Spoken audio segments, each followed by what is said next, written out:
Hello and welcome to the Grove. Today we'll be looking at YONE, the Unforgotten. In life, YONE adhered to a strict code of honor and duty.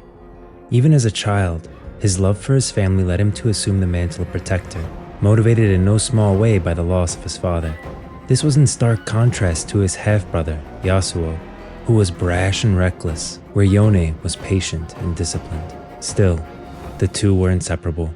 And when YONE began his studies at the renowned sword school near their village, Yasuo followed. As they trained, YONE was often forced to temper his younger brother's impulsiveness. However, when Yasuo refused the personal tutelage of Elder Suma, master of the legendary wind technique, YONE gifted him a maple seed, a symbol of humility and a sign of his support and encouragement. YONE was proud of his brother, but he had doubts about the wise master's judgment, fearing that Yasuo's impulsive nature would make him a poor student. The Elder Suma was well respected and did not make careless decisions. Putting his concerns aside, YONE continued to practice with dual blades, his prowess quickly earning the respect and admiration of his fellow disciples.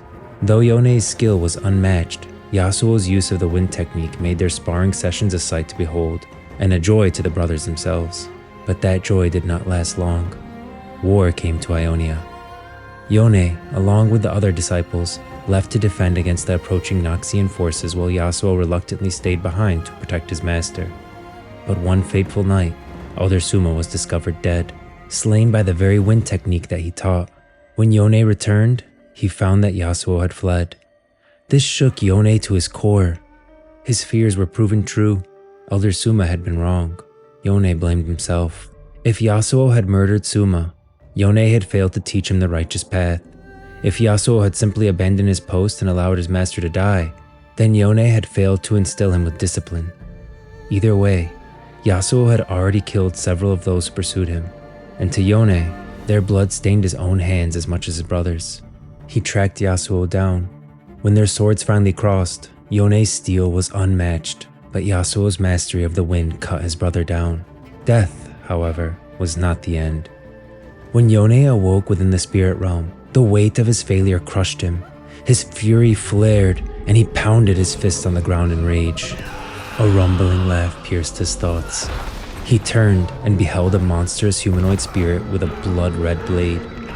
It was a powerful Azakana, a predatory entity that had long stalked YONE from beyond the veil. Before YONE could speak, it struck. He drew the spiritual echoes of his blades to his side just in time to block the attack.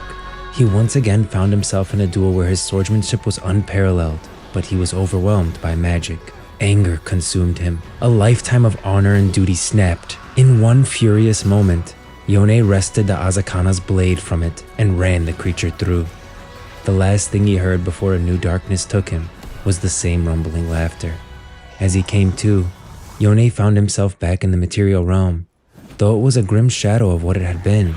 He struggled to his feet, the spirit realm hazy in his mind, and a blood-red sword in his hand. Upon his head, a mask had coalesced in the form of the Azakana's face. He could not remove it, but he could now see other Azakana through its eyes. They were not yet true demons, content to feed on negativity before eventually manifesting to devour their hosts. But, as YONE would discover, if an Azakana's name was learned, they could be reduced to inert masks of personified emotion. Even so, he could not tell if or when the Azakana he wore would reawaken to consume him. In life, YONE had worn the mask of protector, brother, and disciple for so long it had become his identity. But now, in moments of stillness, he swears he can feel the mask shifting upon his face, his own past and unresolved conflict with Yasuo now paling in comparison to this new threat. YONE hunts these insidious creatures in an attempt to understand what he has become, with each name bringing him a step closer to uncovering that of the one whose laughter still haunts him. Nothing else matters. There is only the chase of truth.